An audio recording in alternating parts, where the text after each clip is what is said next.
So, hi, I'm Phuong, and I want to stay here and share with you my opinion and some facts about the topic that the effectiveness of corporal punishment in Asian educational system. So, it is not surprising when you want to motivate someone, you normally give them some rewards, but when you want to warn them about the mistakes, you normally give them some punishment.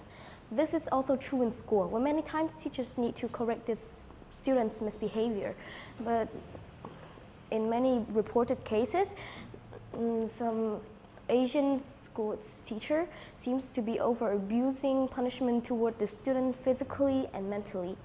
Maybe they think that the student will be scared and they will not dare to repeat that mistake again.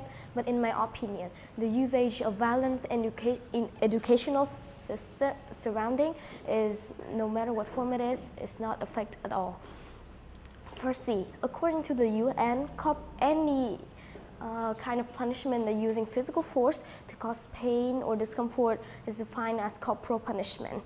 And some examples include kicking, threatening, pulling hair or ears, forcing someone to stay in uncomfortable positions. Sadly, this type of punishment is still popular in some Asian schools, such as in Korea, China, or Vietnam, because it is thought to be a socially and culturally acceptable form of discipline. Teachers, even parents and the society may think that only with directly physical punishment will students recognize the mistake and change the action, also and be obedient.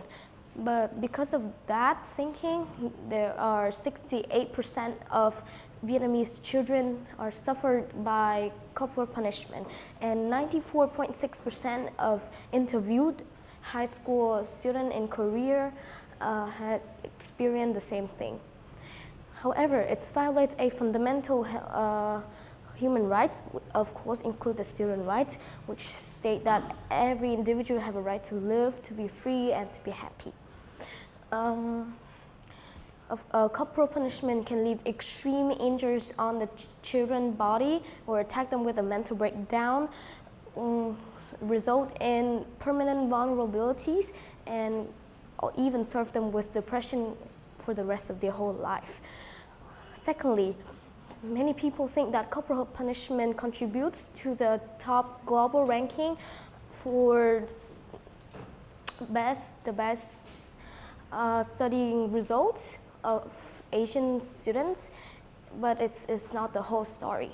Violence forces students to respect the teacher more, and which you can extremely expect it in Asian culture.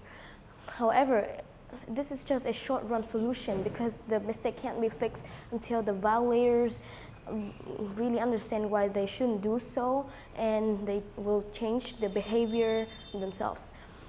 Even in many cases, corporal punishment seems to be a way for the teacher to release their anger rather than to be a lesson for the student. Therefore, the physical torture can make the victim or the student hate the teacher even more, and as a result, they only pretend to behave well in the presence of the teacher. In short, corporal punishment can help teachers to shape students in a good mold easily, but it's also the cause of students' mental breakdown, physical injuries, and even depression. So, once again, I want to highlight my opinion that violence in any type is not a good thing, and it should be banned no matter how effective you may mistakenly think it is. Thank you for listening.